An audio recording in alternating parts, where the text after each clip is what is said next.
So while we're setting up, maybe some of the panelists want to introduce yourselves. Oh, yeah, we have Oyemi Tubi here from the UK, originally from Nigeria. Oyemi, would you like to say a couple words? Okay, hold on. Good evening, everyone. My name is Oyemi Tubi. I'm a Nigeria-born, American-trained artist living in the United Kingdom at the moment.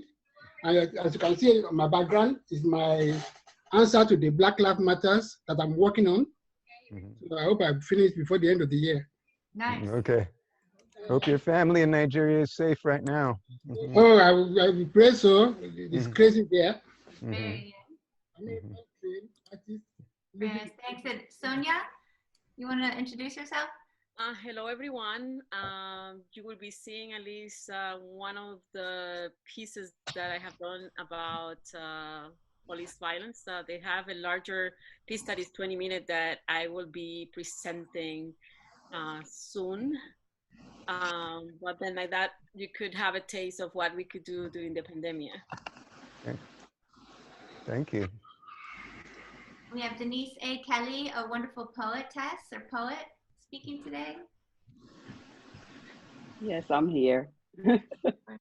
I'm here.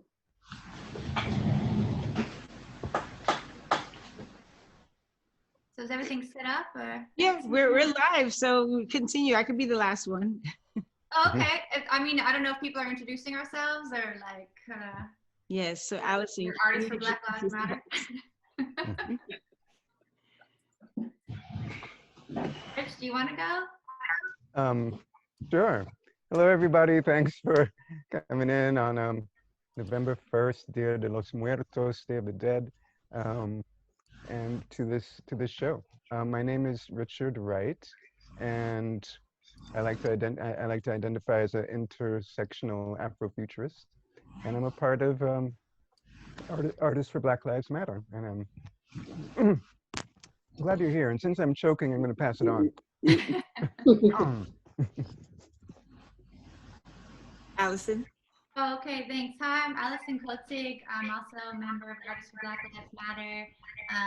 Really happy to be here, honoring the ancestors on this Day of the Dead, honoring the ancestors of those who died in police violence, from racism, and from this pandemic. So we're here today to talk about some beautiful artists that sent in work. They're addressing the twin pandemics of racism and coronavirus and the intersection of that, and that's why we're here today.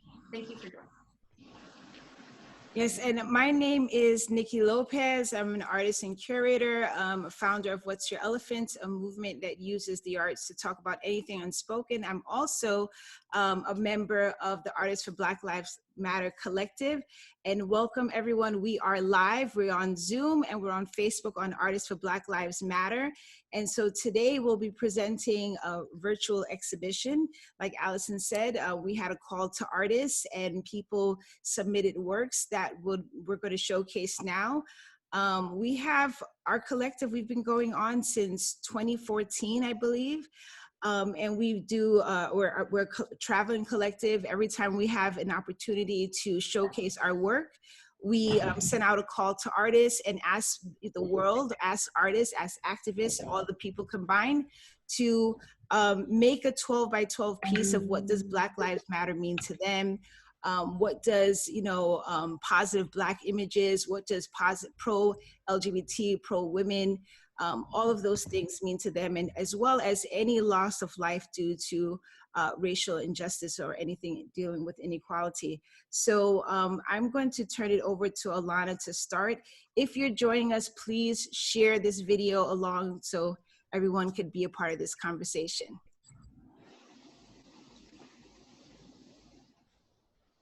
Greetings, beautiful people. My name is Alana DaCosta of Creative Uprising, and I'm also one of the members of this Artists for Black Lives Matter collective.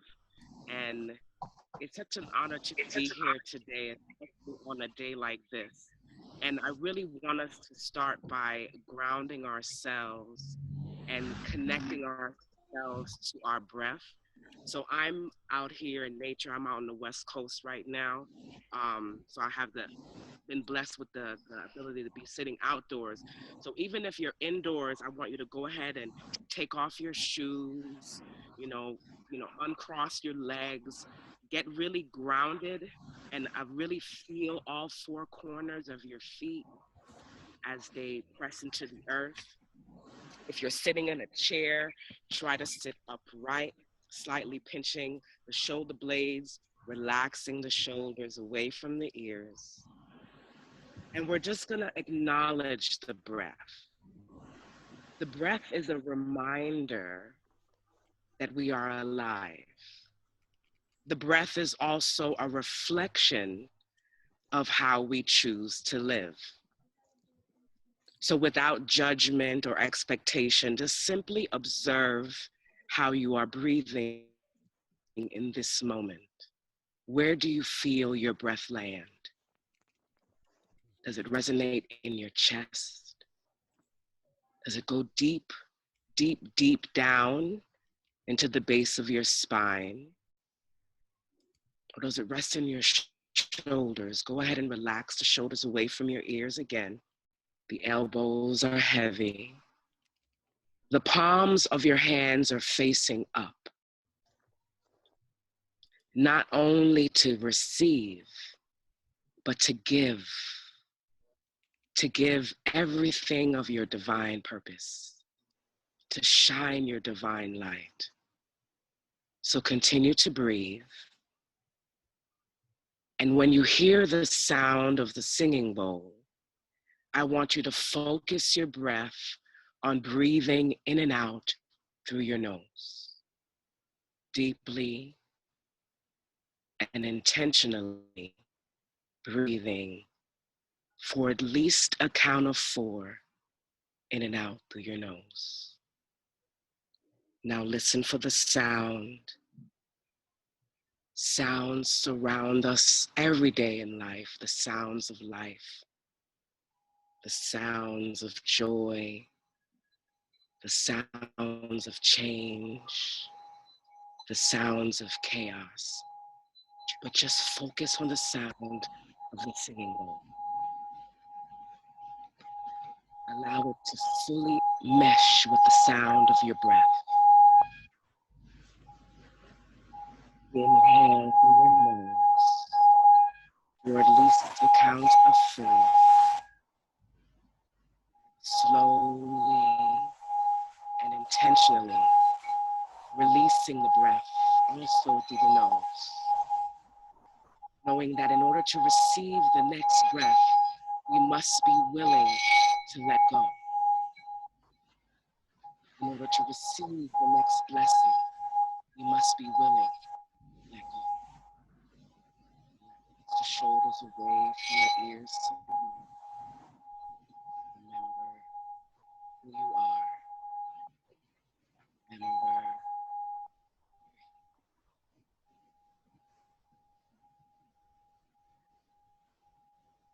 at all times, you will know the truth. Breathe in the breath through the nose deeply. At all times, you will see the truth. Breathe through breath. Sing all things not aligned with the divine within. Knowing that the breath is a reflection of the light. Continue to breathe deeply and intentionally to the base of your spine. Relax the shoulders from your ears some more.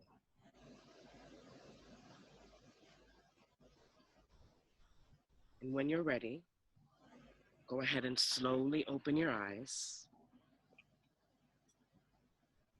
You can roll your head, roll your shoulders back, open up the heart. You can even touch the heart, touch the chest as you feel your rhythm and your pace.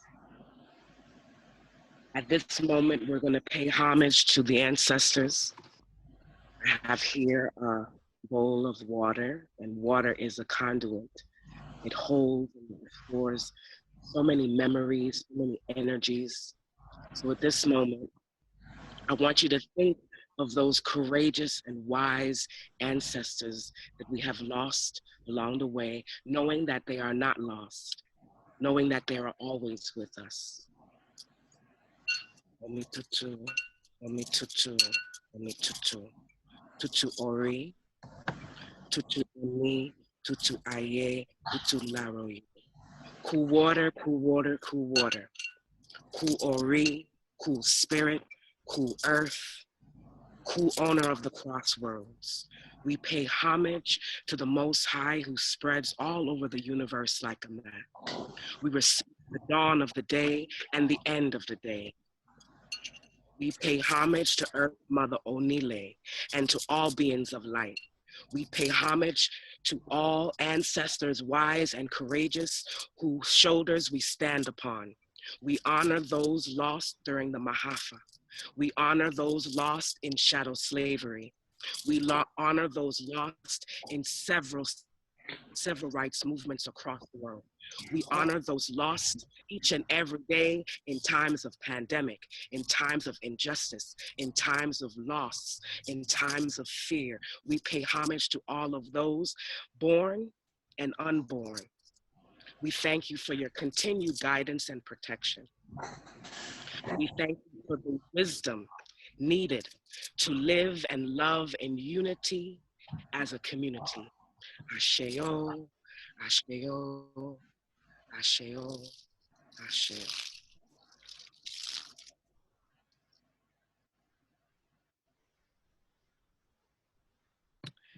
Thank you for sharing this. And I want you to remember that at all times, we have our breath. In moments of fear and moments of stress, that's one thing they cannot take from us. And oftentimes I see movements and they say things like, I can't breathe. Word sound is power. And the one thing that we do have is our breath. So we must deeply breathe, intentionally breathe, knowing that our breath is a direct reflection of our life. We want to live deep, we want to live intentionally, and we want long lives. So honor your breath, honor those that came before you at every moment, knowing that they are with us at all times. I want to end with an African proverb, and it says, cross the river in a crowd and the crocodile won't eat you, right? So we need to come together. We need to know that as a unit, it's so much harder to conquer. It's so much harder to divide as a unit. So let's be focused. Thank you again. Thank you so much. That was beautiful, powerful. So I just want to take a moment to share a playlist that was made that you can use as an accompaniment, a soundtrack for this if you like. I'm going to share it in the chat. I thought I was going to share it in the chat. Let's see. Does anybody else have it? I just copied it, but it's not coming up.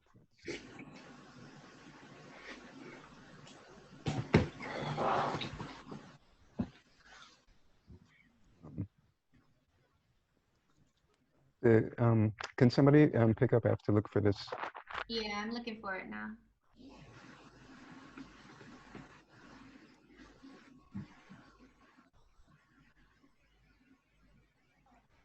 So I even made a point of saving it earlier on.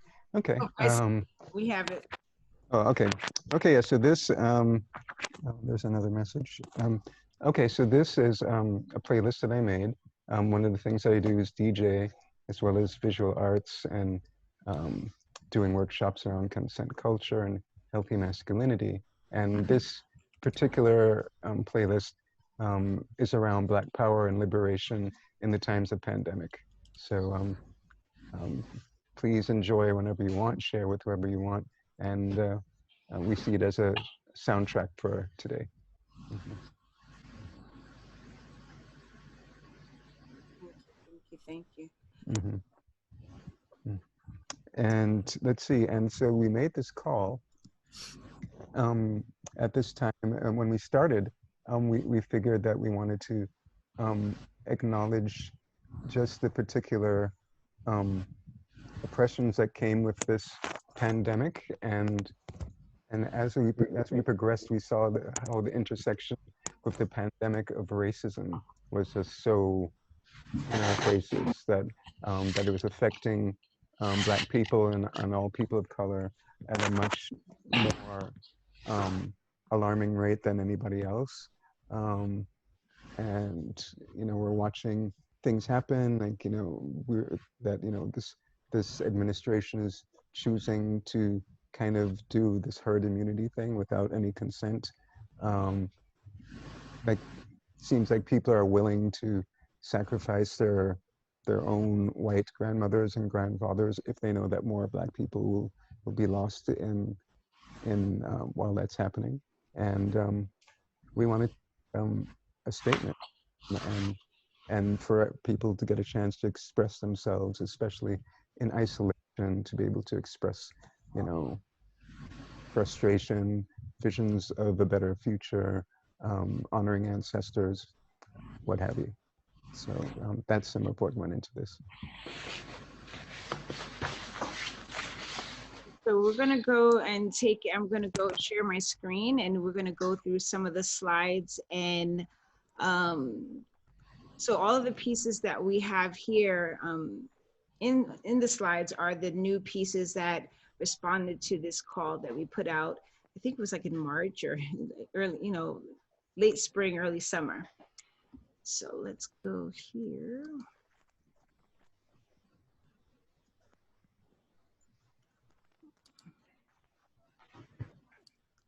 Okay. So it's,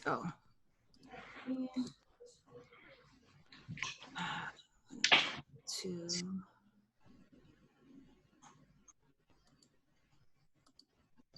share.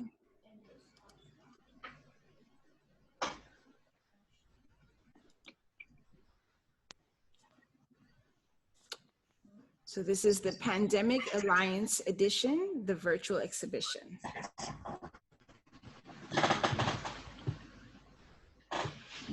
So these are a list of the name of the artists. So every time we do a call, we get more art in. Sometimes we do workshops and art making workshops and talks, and people also do panels there. So this is just acknowledging some of the artists that's been a part of our collection.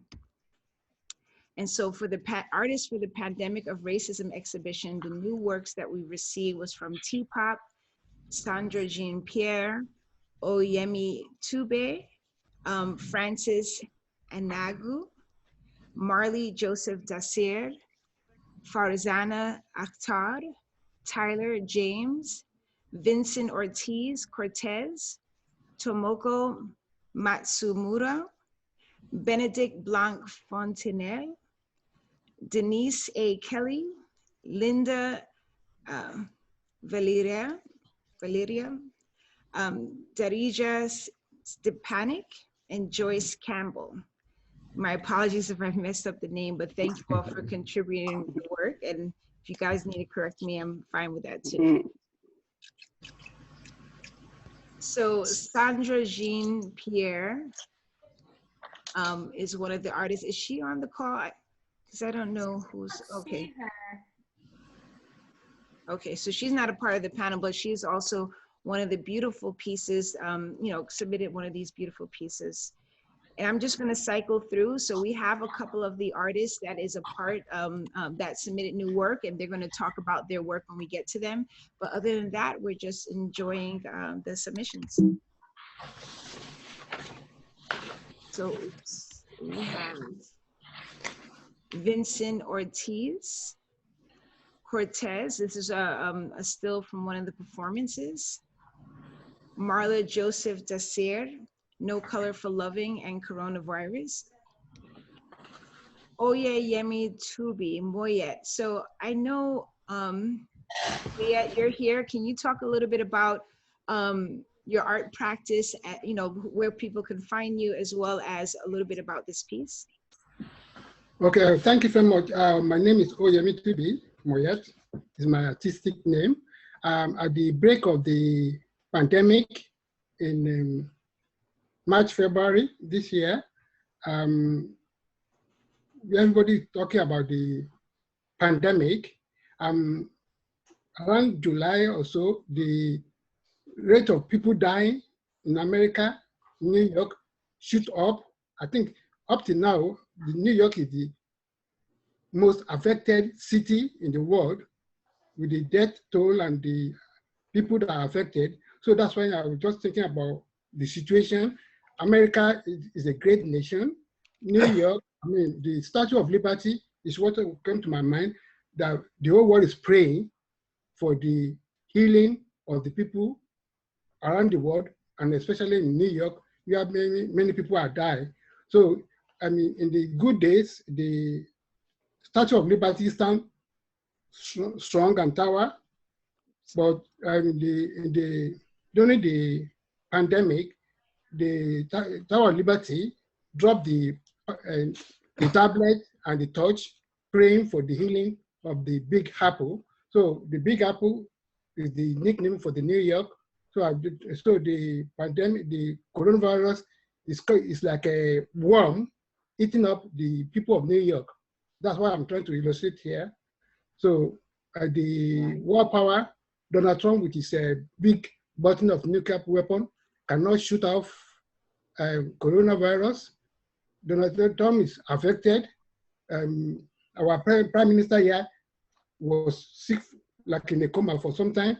Well, many world leaders, they are powerless. All we can do is, I'm a Christian, all we can do is to pray for the healing of our globe. Mm. Thank you, thank you. Yes, thank you.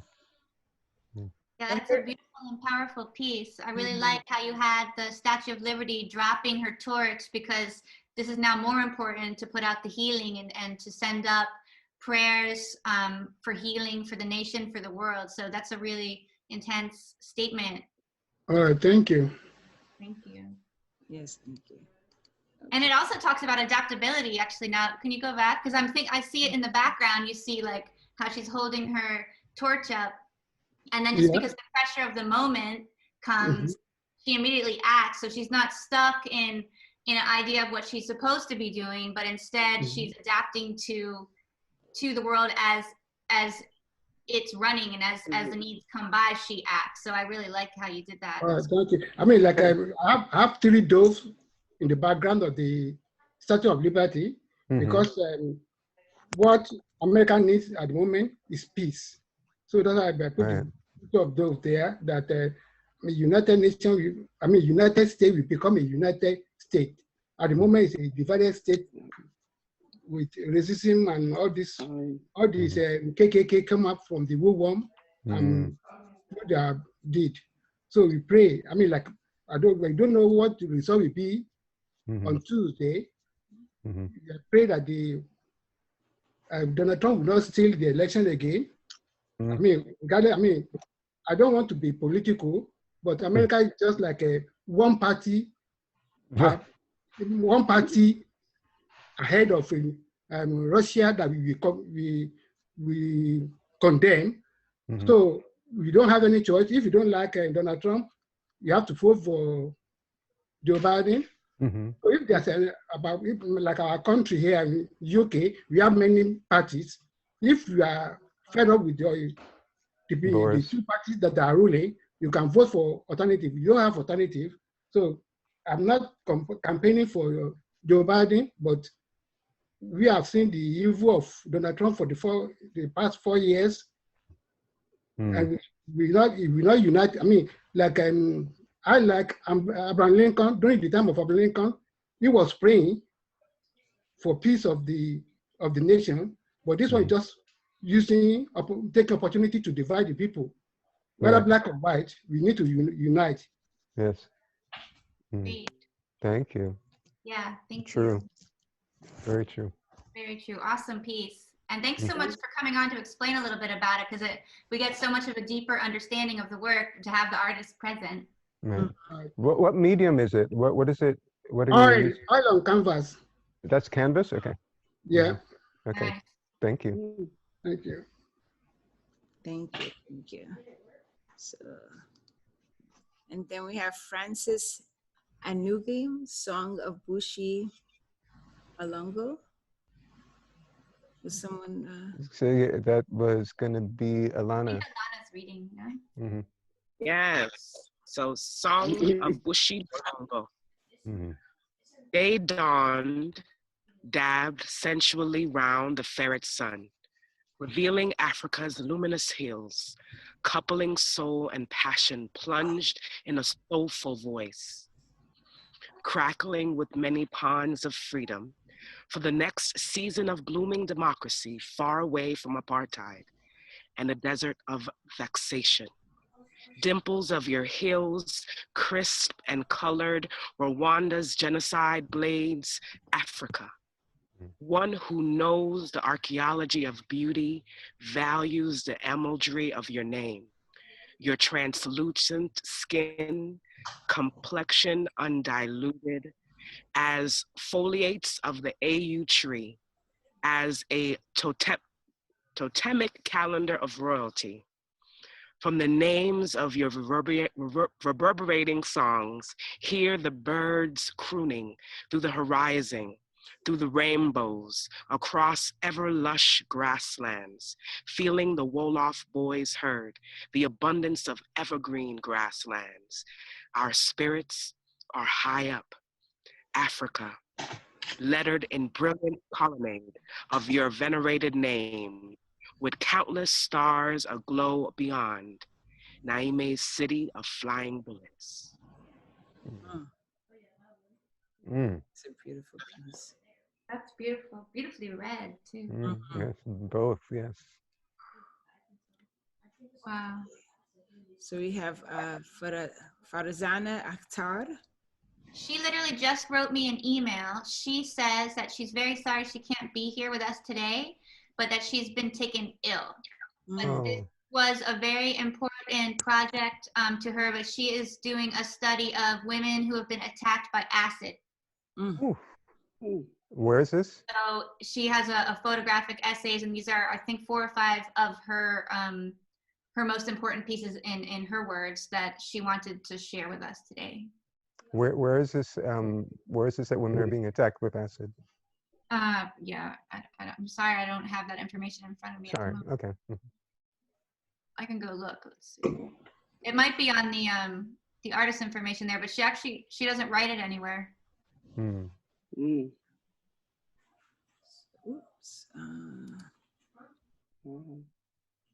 So these are some more of the pieces. This is all the same woman that she was focusing her work on, and sort of her everyday life, how she goes from place to place, but she carries the scars with her of what has happened, but she still lives her life and is out in public and is trying to inspire other women to come back from being attacked by acids. Very intense work, yeah. And here she is, a teacher. If you go back, you can see, she's teaching the young, but, with her hand has been damaged by the acid, but that she's still teaching others. Wow. Francis. Okay. And here we have Francis Anogu again. And this poem is called BBC Weather Forecast. As we await the vulture's weather forecast from the butcher's roof, let the cows, goats, and donkeys in bloody hooves endure the ravaging heat. Oof. Yeah, that's quite a forecast. Very intense. Yes, another pandemic is climate change for sure. That's right. Yeah, and I would expect that this pandemic we're in now is, of course, a direct result of climate change and the way we interact with the environment and with all the animals and plants that we share the world with. Exactly, because this is an intersection of so many pandemics for sure. Right. Right. Yeah. Yeah. And we have Tyler, make dreams, then remake them. Tomoko Matsumuru, beauty in all humanity. That's a nice piece. I wanted to just mention something on the last, The one before this? before this one. Oops, before this one. Something that really, no, after this one, yeah. The picture, okay. That the make dreams and then remake them. I think one thing out of many things that this pandemic has forced us to do is to rethink our dreaming and our planning and living, right? So when I saw this piece initially, it brought up so much emotion in me because it allowed many of us in so many ways to be uncomfortable in our dreaming, uncomfortable in our situations, and it forced us to really reevaluate how we're living, right? So I just want to mention that this piece really touched me on so many levels, and I really hope that regardless of all of the loss that we've been experiencing, you know, death and pain, that we still remember to dream. We still remember to live to our fullest potential, regardless of the madness. Don't let the madness take over. Right. I just wanted to share that. Nice. Thank you. Thank you. So this is Denise A. Kelly, 846. Okay. Bring it, Mr. Denise. Denise. Okay, so the name of this piece is 846. And as I read it, you all will understand what that means. A fake 20 or not doesn't warrant death. I cried for my mother when I knew what was next. I cried for my mother and you still was heartless. I was already on the ground, cuffed, unarmed, and detained. Couldn't possibly pose a threat from the position I was in. At least give me some dignity and arrest me like a man. I asked and begged you several times, please let me stand. I can't breathe. I can't breathe was my last plea. I can't breathe as my life seeped out of my body. The crowd became my voice as I grew weak.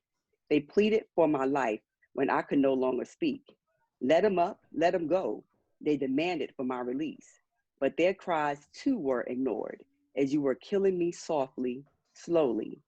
Lying on the ground, I had no weapon, just your knee pinned on my neck for 8 minutes and 46 seconds. 8:46 ticked by, it seemed like a lifetime. 8:46, then all went black, and that was the end of my lifeline. Rest in peace, Mr. George Floyd, May 2020. Oof. Beautiful. Very powerful. You mind if I say a thought I had by your poem? Sure. I was thinking about how you said that the crowd became my voice and how that voice has spread around the world. And it's just so intense, so powerful the way that you link them together so beautifully in the poem, and then you feel the power of the crowd and how the crowd is now forcing revolution and forcing people to stare in a racial reckoning around the world. Exactly. Yes. Thank you. Thank you.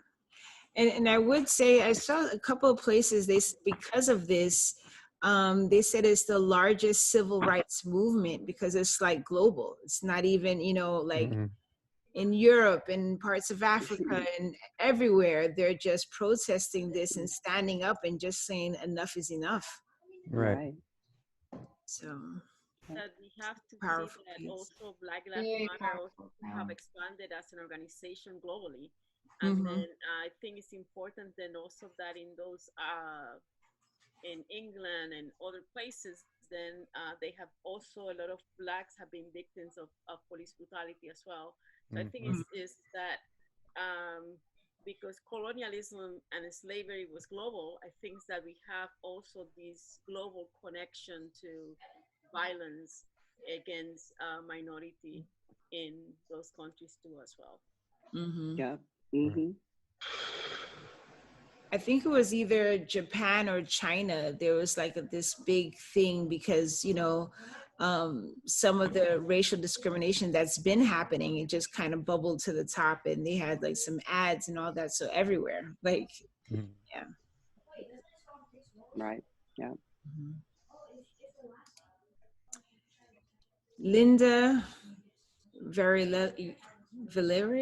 I think it's Villarreal. Villarreal, okay. Because I'm like, I see two L's and I don't know if it's like an A yet, but you know. Oh, it could be Villarreal, yeah. Villarreal. It's Villarreal. Villarreal. Okay. Yeah, Shade of Darkness. Mm-hmm. She is here somewhere. I think she was supposed to be a panelist, but I don't know if she changed her mind at the last minute or was unable to log on maybe, but so she sent in this beautiful piece right away. So if she's here, we're sending her thanks. And I don't see her, so. Yeah, I sent the Zoom because it comes directly from Zoom. But yes, thank you for your piece. Thank you, Benedict Blanc Fontenelli, 8 minutes and 46 seconds. Again here. Benedict, sorry, it's Benedict Blanc Fontenelle, I think. And she is a French artist, and she was one of our first artists at our first exhibition back in 2015. She contributed a really beautiful panel that we still have. So I don't know if she's listening, but thank you for that, Benedict. And I'm glad that she's still answering the call and working together. Absolutely. It's a very non-traumatizing way to graphically depict what happened there. Wow. Yeah, absolutely. Darija Stepanik, United in Diversity. Daria sent this piece all the way from Croatia, actually. So we had an international call for artists, and she actually sent this physical piece, and it is hanging in the What's Your Elephant exhibition curated by, of course, Nikki Lopez. And we had the Artists for Black Lives Matter mini exhibition within her larger What's Your Elephant project. And so this piece is hanging in there. And T-Pop. This piece we also have in the actual exhibition as well. But T-Pop has several pieces. So if you're an artist out there, do know you could definitely send us more than one piece. We love to get more than one piece. As you know, it's always growing. So T-Pop has been just an ongoing support, and artists has contributed a lot of work towards the collection. Joyce Campbell, Dreams of Freedom. Ooh. That's beautiful. Thank you. Yes. Dreamy. This piece was also sent in for the actual exhibition, but it just came too late. But we have this, you know.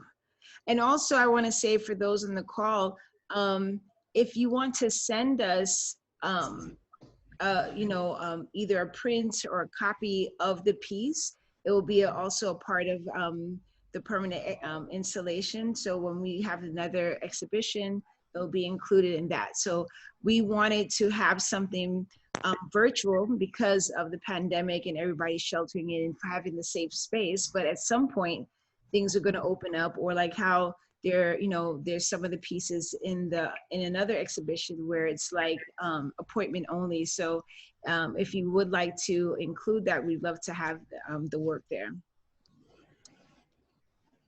Oh, I love this piece. Me too. It's so beautiful. Yeah. Wow. Arenilso Severino de Souza, Faces of Brazil. Manchu. Okay. This piece, I just want to talk a little bit about it, if you don't mind. I don't know too much about it, but a friend of mine is working and traveling with Indigenous people, learning about Indigenous healing, Indigenous rights projects in South America. And so this is a member of a nation in the Acre state of Brazil. And so, is that Linda down there showing up? Yes. Okay, so we have Linda Villarreal here. That's good. Anyway, so he is living in the Amazon, in the rainforest. So he is not on the call, but he found out about our call through my friend, and so he sent the image to her so that it could be concluded here. So I just love the idea that, like, even though he's so remote, and in fact so remote as to be inaccessible for the call, that he was able to share his work and his views about Indigenous rights for this exhibition. So Wi-Fi is a little choppy in the rainforest, you're saying? Okay. You said we have Linda here? Yeah, this is Linda, and I was talking earlier. I guess you guys couldn't hear me. Sorry. Hi, Linda. No, maybe you want to talk about your piece a little bit. Thanks for coming. Yes. Yeah. So my piece is a little interesting in the sense that I put it together, and when I put it together, I wanted it rough purposely, because dealing with COVID isn't nice and beautiful, right? It's not smooth. It's chaotic. The other thing I wanted to share is that there's some people who are dying of COVID alone. They're by themselves, and there's nobody with them to say goodbye to them. And so this is the despair from the patient side. At the same time, this is the same despair from the people who are on the other side who can't get to the patient, saying, I can't say goodbye. So it really reflects both of them in the same image. The other thing I really wanted to showcase, and this kind of goes back to Trayvon Martin. So when I started doing art, I kind of was a strange situation. I was in a car accident and lost the use of my left hand. My doctor said, use it or lose it. I was almost going to be paralyzed. So I started doing art on my cell phone, and it didn't matter what I did. I just did one a day. So on any topic. And one of them I did was Trayvon Martin. And I said, you know, they always talk about his hoodie. Suppose it was somebody with a different skin color with a different color hoodie. Would we still feel the same effect that these people are talking about? So that was early, you know, like a year, you know, whenever that happened. So thinking about that and thinking about this this drawing I made, I was sort of saying the same thing. So is this a Black person with a bright light shining on them, or is this a white person in the shadows? Which one is it? And so essentially I was trying to make it every variation of color to say it's all of us, and that the despair we should have is loneliness, and it's in the middle. You know, the Black open spaces is that regardless of the skin color, the effect on with COVID is enormous, and that essentially you're in an abyss. You're in the middle. You know, it's a black hole. You don't know. You know, it's the end of the world and death essentially. So so that's why if you look, for those of you who are artists and looking at perspective, lines and shadows are lighter, and the lines and shadows are sometimes darker when it comes to frequency, so that it was profound and together. The other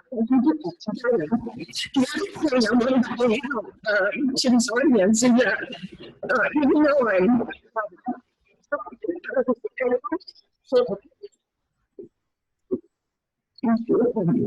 Linda, do you have more than one device playing right now? Do you have your cell phone playing on your laptop?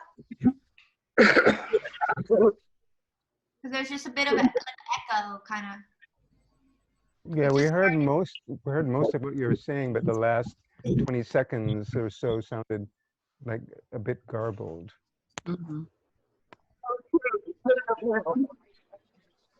No, it was just the last little bit, like Rich said, but it's there. Yeah,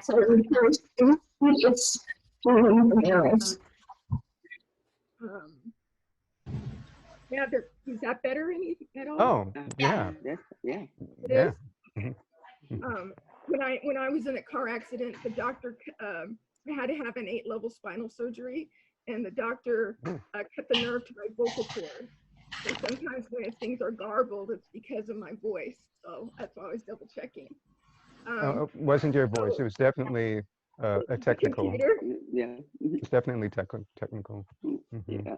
So this piece was sadness. It was despair, and we need to do something better. And I did find some links about some statistics of the disproportionate effect that COVID has on people of color.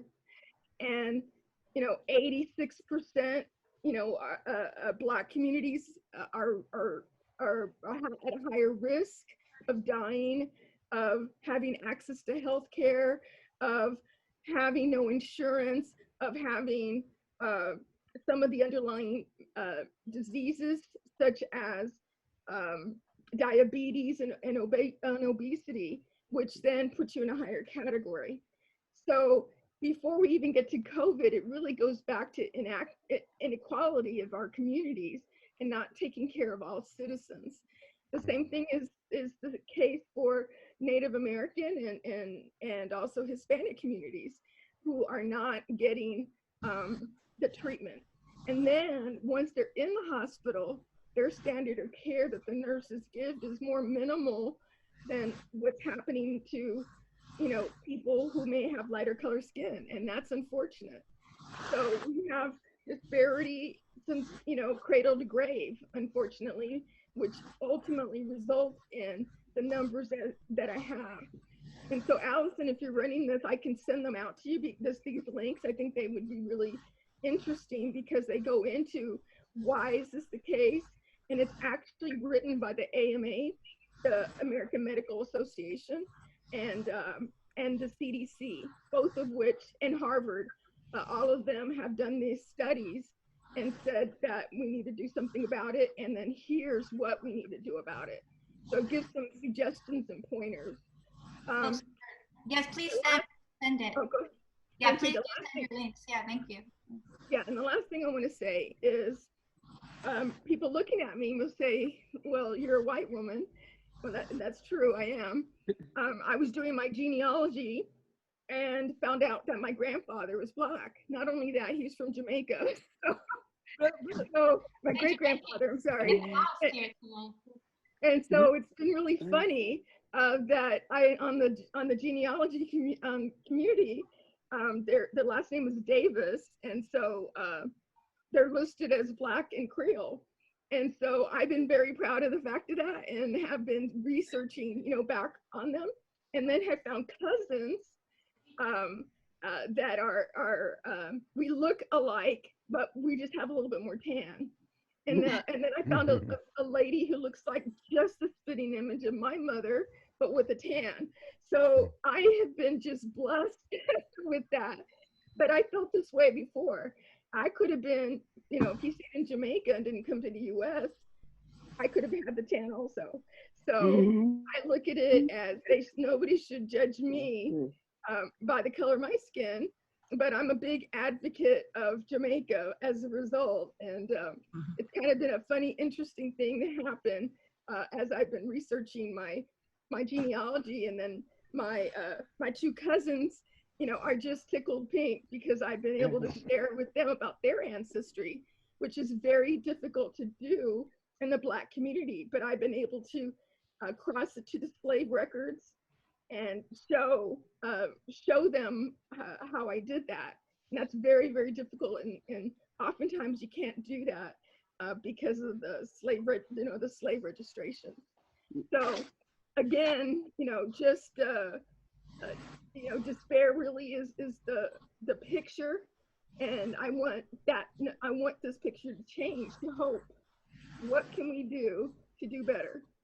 Oh, and one other statistic I saw in those records was that the people who are of color, people of color who are doctors treating COVID are disproportionately dying as a result.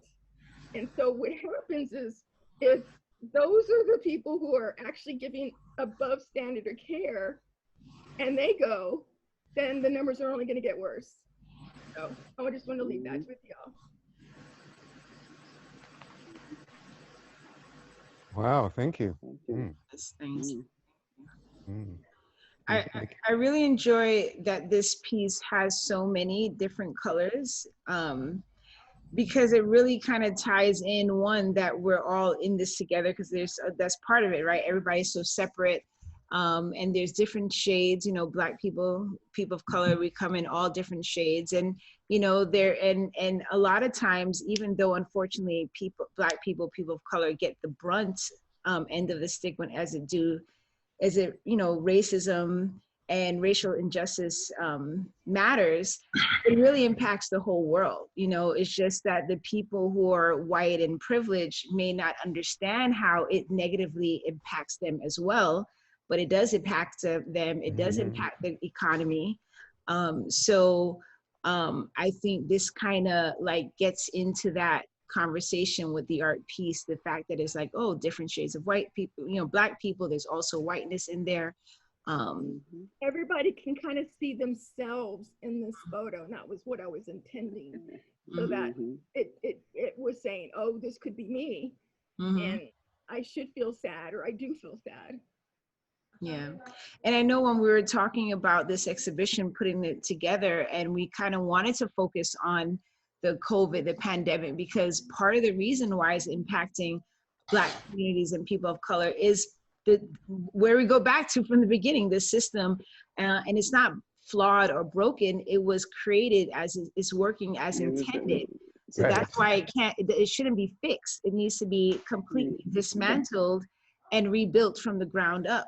So, you know, and then, you know, as we're focusing on, you know, this pandemic, then the George Floyd incident happened. So then we're like, you know, it's just like it's not separate, it's all intertwined, and you know, so it's just something that we have to, you know, look at and see, and you know, and hopefully, I mean, one of the things I love, you know, and people have their different opinions about protesters or rioters and all those things, but I love that there's more and more people that's, you know, and everyone can't be everyone has their lane, you know, we're doing it with art, we're doing it with performance, we're doing it with virtual chats and exhibitions, there's people doing with policy, there's people that march, and I love that there's more intention of every time an incident's happening, people like take to the streets, we're not having it. And so at some point, you know, things are gonna have to give, because people are tired,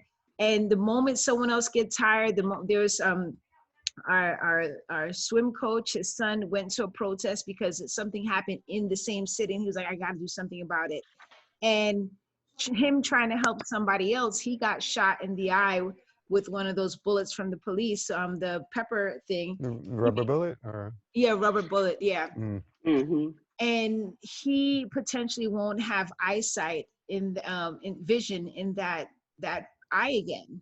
But the thing is, the moment someone falls down, two more is just like, we got it from here, and it's just taking that torch and just keeping it going, you know, and not, you know, getting tired, you know.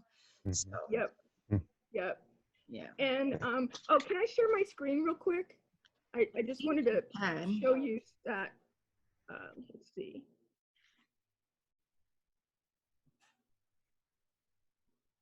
Let's see if I can do that.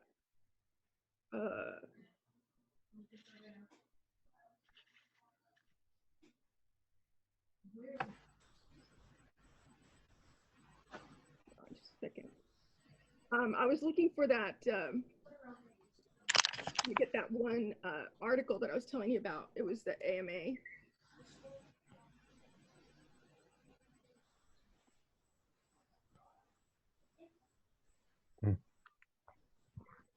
And while you're doing that, I just wanted to mention that in these intersecting oppressions, that there's also, you know, when the pandemic happened, there was also a spike of domestic violence. Yes. You know, so there's so many levels of intersection around race, around gender, the global warming, and, you know, there's so many things that just came bubbling to the surface. Yep.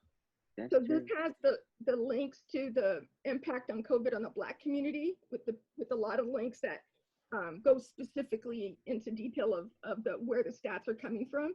And then it has Native American community, and then it has impact on Latinx community. So I like this particular page because it showed all of them, and it says also even Pacific Islanders and also LBGT. So earlier when you said the art was focused on these communities, that's why I wanted to make sure I shared this, because depending on who the audience was, they could actually see themselves on some of it. But and like I said, there's another site that I have that it says what can we do about it, and you know, it says do A, B, C, D, you know, it has a whole list. But we'll probably could put that link in the chat. Yeah, you can put that in the chat. That's oh, great. so I do that. Yeah. That's a great resource. It really Okay, is. so Yeah. chat. That's a wonderful resource. Thank you so much for sharing that, Linda. Oh, sure. So I thought I said, well, maybe I should just show it to you now. Oh, that's Is good. chat the same as Q&A? No, it should be a separate one that says chat. So you might see it says more and ... If you go in there, Oh, okay, there. I see it now. Sorry. Okay, I got that. Did you see it? Yeah, I see it. Okay, so I'm going to stop sharing, and then I'll put that second one in the chat also. Okay. And let me go back here. Okay. Sorry to mess it up, but I just thought it was such good resources. I just didn't want to miss out on sharing them with you. Absolutely. That goes through. Yes, I see him there. You see it? Yes. Okay. So we're just gonna cycle through this, but we could on our Facebook and Instagram, we're gonna be sharing all of the artists and links to their sites. So this is just kind of, everyone can see. We have links to all of the artists and their social media that's going to become available. We could probably either do a PDF or just copy paste it and put the text on our Facebook and Instagram so people can link to that. And so then now, the other thing that we were sharing here is we kind of mentioned it a little bit earlier. Even though this exhibition, the original intention was to be fully virtual, I do an annual What's Your Elephant exhibition. And because Artists for Black Lives Matter does fall within the wheelhouse of, all the things unspoken, anytime, we're able to collaborate together, that's what we kind of do. So right now at the 1310 Gallery in downtown Fort Lauderdale, Florida, we have two exhibitions. We have the What's Your Elephant Safer at Home exhibition. We also have on the second floor, it is the Artists for Black Lives Matter presents the Pandemic of Racism.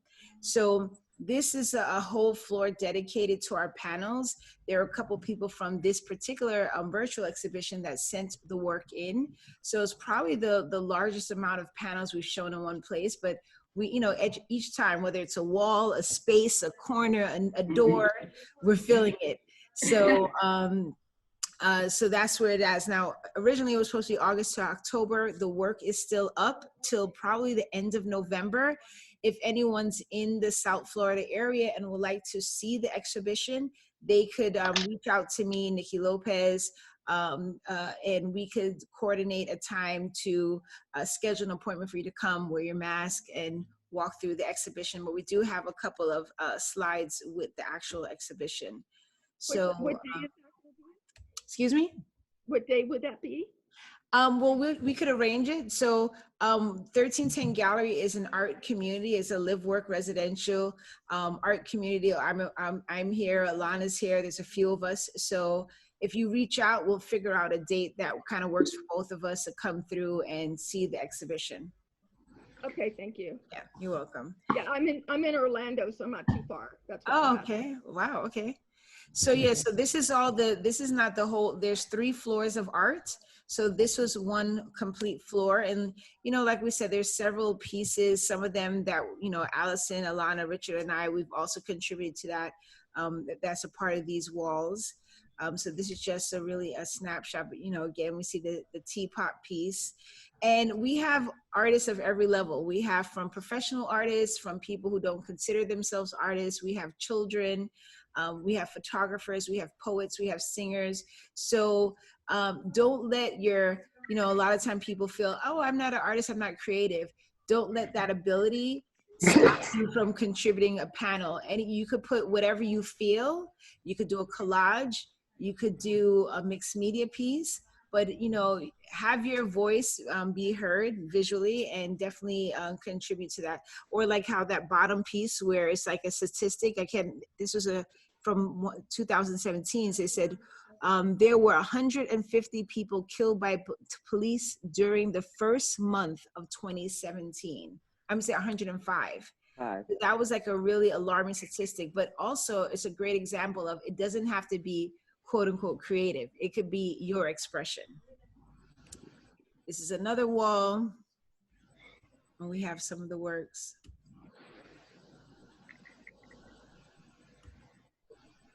And this actually is not even a panel.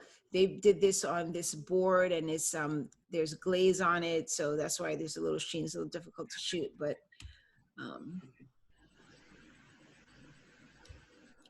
and so that is it. We have another teapot piece back there. Yes, we have another teapot here. Yes, absolutely. So if you aren't following us, and I do see we have on Facebook, I see Kianga, thank you for joining us. Mike Ariel, Kathleen Dean, Sandra, Jean, Pierre. Oh, she has a piece in there, I think. If you're not following us on Facebook and Instagram, please follow us, Artists for Black Lives Matter. Connect with us, keep up with us. We have different, anytime we have an opportunity to have a talk or something like that, we're going to post it on those social media spaces. And okay, so I'm going to end that part of the slideshow. So now we do have another piece. Well, Alana, were you going to let me close this out? the slide. I have a quick poem Yes. that I wanted to share that was written during this time of uncertain times, like people like to call it, during this universal timeout, I like to call it. We've been placed in timeout. Nice. Let me just set up something real quick.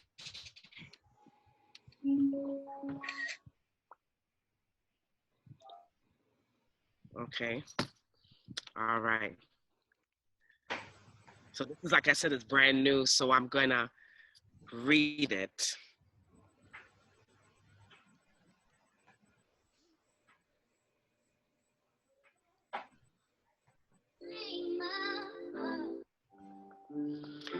Free and unknown like the changing winds. Each day the sun rises, and with each breath received and returned, some learn and remember who we are. Beloved children of the sun, moon, and stars, coming from far, so much bigger than our pain and scars. More magnificent you are, held up by the devotion of our loved ones, here and gone, rising in pure love instead of falling in it, rising above abusive self-talk, cause it's not in us to quit. Cuidado. Careful, you may slip. Hold on, you got grit. Our life planted with purpose, rooted in divine truth, sprinkled with a dash of pain like rain. Wait, let me explain. All living things grow with water. All living things grow with water. Your tears don't make you any less stronger. Our life comes with purpose, and it's your responsibility to nurture it. Take a deep breath. We can expand it. By the virtue of being born, we have the right to simply be. Yet, who said life would be pain-free? This reminds us of our humanity, our empathy, our compassion for all living things.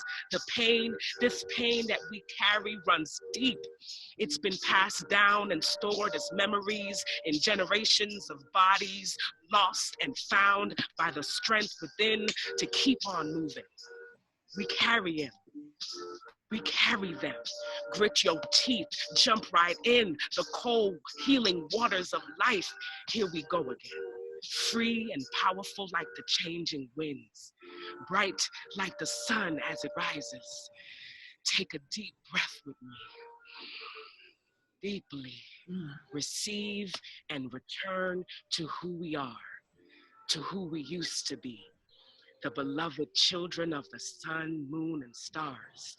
Do you remember? Remember, we've come from far. We've come from far. Our liberation begins when we remember who we are. So let every single one of us remember. Ashe. Ooh.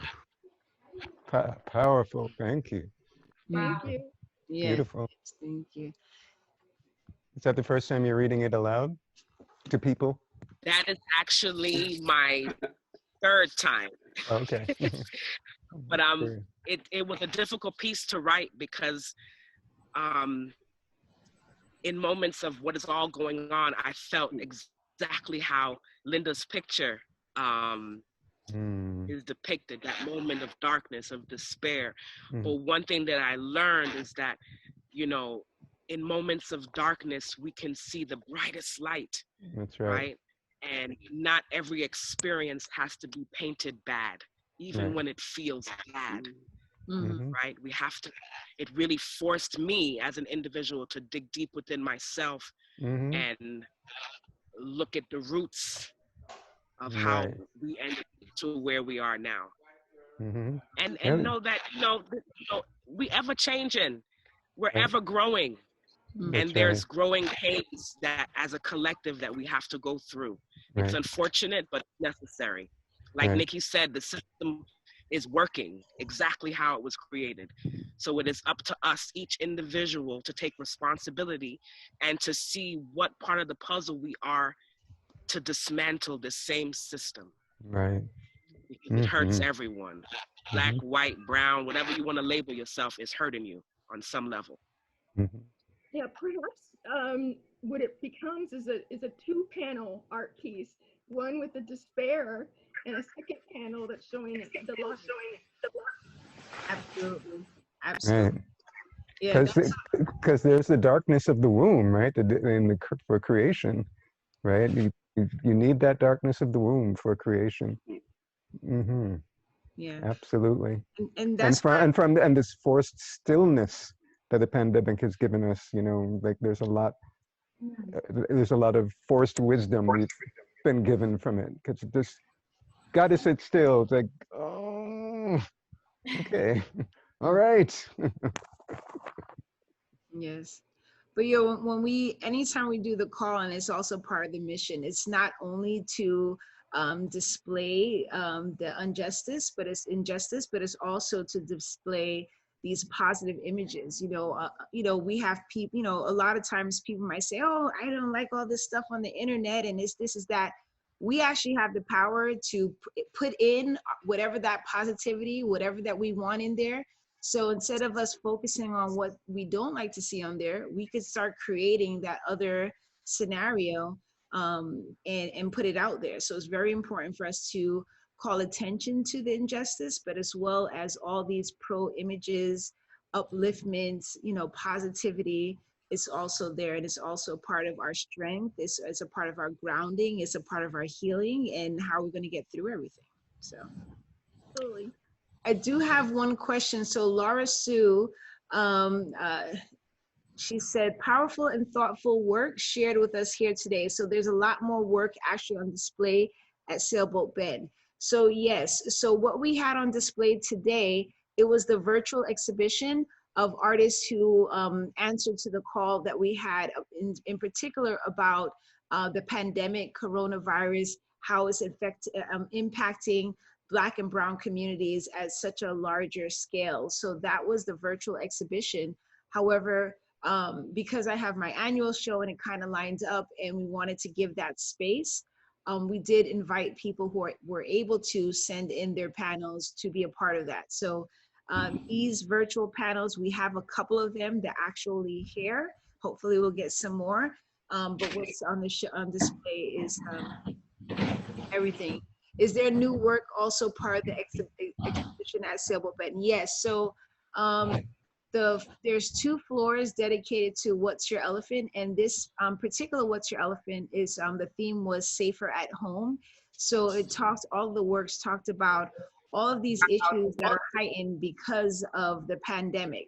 There's, you know, feelings of isolation, depression, abuse, suicide, all these things. You know, some people who may be aware of trauma and PTSD, we may know like, oh, this is what's going on. But if you're not aware, you know, you may not even know, like, why am I stressed out? Like, yes, the global pandemic is causing stress and PTSD. So there's works on those 2 floors. There's works from previous What's Your Elephant workshop, as well as works from the Artists for Black Lives Collective, both old pieces as well as new pieces. Pandemic of Racism, absolutely, that's the name of the exhibition. So we have one more video. We have a performance piece that has been submitted today by Sonia Baez Hernandez, and I'm going to invite her to talk a little bit about herself and her work and kind of get us ready to see the video. I am an interdisciplinary artist. My work is, I do performance art, installation arts, and then drawing and painting. The works that I presenting today the title is Meditation During the Pandemic. And then these meditations are basically concerns about the impact of the pandemic in brown and Black communities, and also the concerns about the lack, at least, of the eliminations of freedom in this country in terms of democracy, in terms of the violations of the right to life to Black and brown communities, and then also concerns about the concentration camps or the detention center, sorry. So at least is this type of concerns then that I did have. And then, for example, I couldn't participate in any type of demonstration. So I created this piece, and then I did a small documentary, at least short-time documentary, tracing the violence against Black since the colony until the present. And then that I wrote a poem, but this one was an incorporation of music or sound and spoken word. I think that's what you will be seeing in there, and it's 4 minutes. Okay, thank you so much. So let me get that queued up.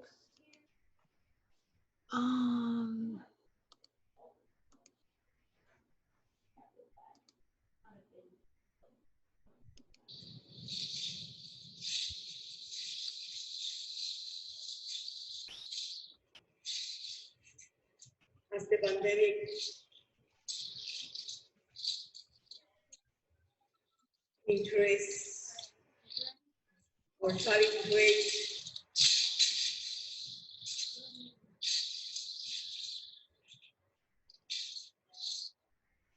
the theater, the fiction and fabrication,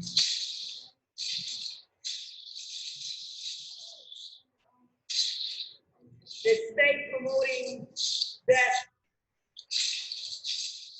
the mortality rate increasing, impacting Black and brown communities.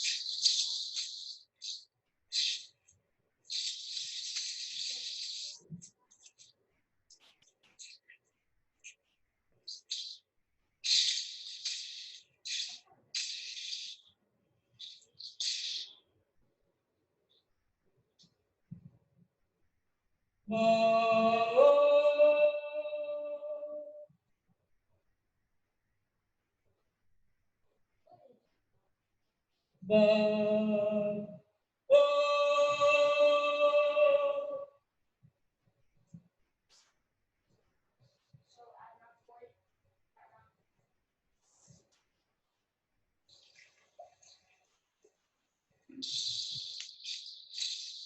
increase of death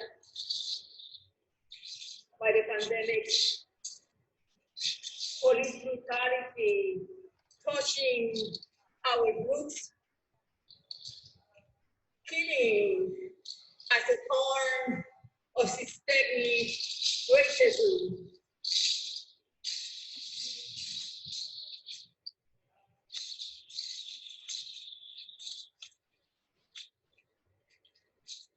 Standing for human rights, civil rights,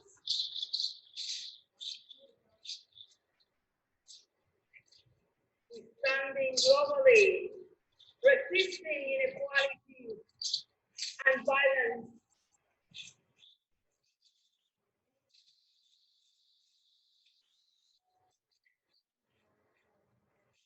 Facing climate change,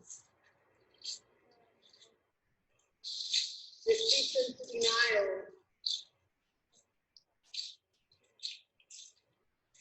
the pandemic has a footprint of climate change.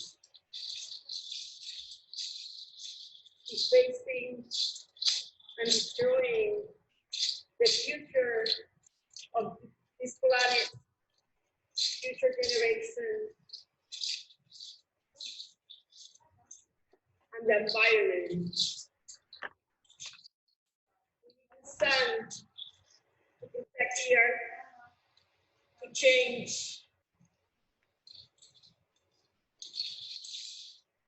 the domination that promotes the death,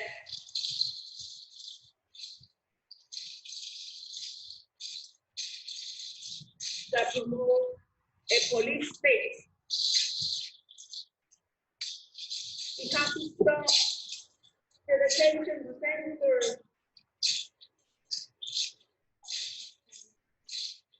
We have to fund democracy.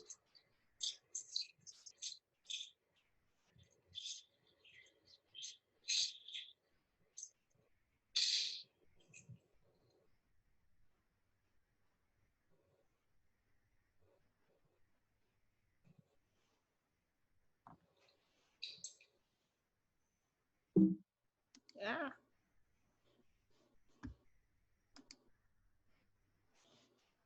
Thank you so much, Sonia, Hey. for sharing that. Absolutely. Where was that space? That was in Miami Beach. They have a hotel that is, I think was at the auditorium of the Femon or something, Feman hotel. They have an auditorium, and then they allowed what you call to record that performance there. Beautiful. Thank you. Yes, thank you, thank you. So let's see where we're at here.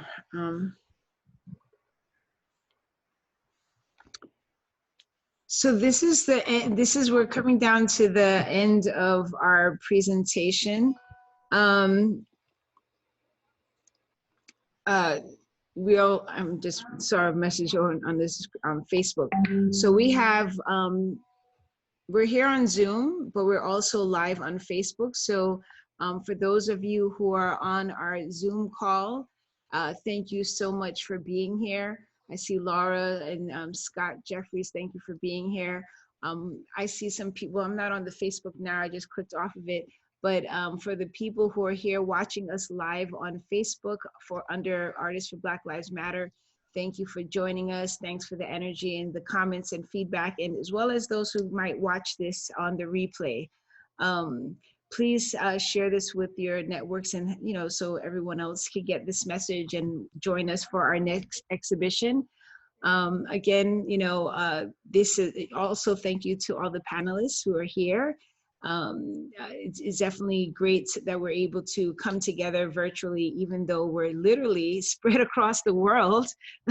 We have some Florida people, we have some, Slovakia, I can't even remember the Oregon. We have a few places. We're literally around the world right now with our panels. And so that's a amazing thing. And unless anyone has any final words, anyone has any final words, I'll open up that space. Well, Yemi, we heard you way at the beginning. Anything you want to say to, set us, on our way? Yeah, I just want to say thank you for including me with the panelists. This is a just cause. What I prepared before is that when we talk about Black Lives Matters, some people try to make it as a racial issue, whereas it's not a racial issue. And Black Lives Matter doesn't mean only for the Black Americans or the people from the African continent. So Black Lives Matter means the life of all the oppressed people around the world, like the untouchable people in India. They are reduced to low-class citizens. They are given low-class job and making poor, and at the same time, subject of rape. And the Aborigines of Australia and the Native of Americans in Canada, in USA, in Central America, and South America. So we are all Black. If you are not white, you are Black. So we have to advocate for the just treatment of all human beings. So what I always promote is united race. God did not create any race. It's the area, the geographical location that determines the color of our skin. So inside us, we are all the same. I can have the white man heart and keep on living. So the color I wear doesn't determine who I am. We are all human race. Human. Thank you. Ashe. Thank you. Ashe. Thank you. That's right. I just wanted also to share that it's important that, we take action at least this 3rd of October. And then, climate change will impact disproportionately Black and brown community. And then they have statistics that show that the first to go due to the different type of weather events and other matters would be us, because we don't have the possibility to adapt. And then we happen to think that we have to take actions about that.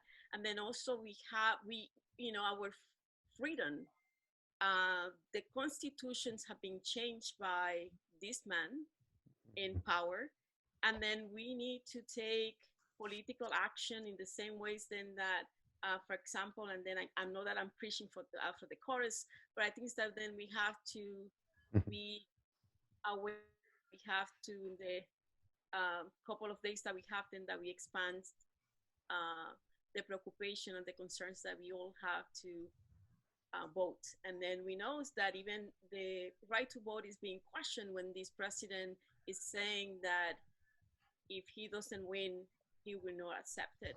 So I think that even those basic things are being questioned in this country.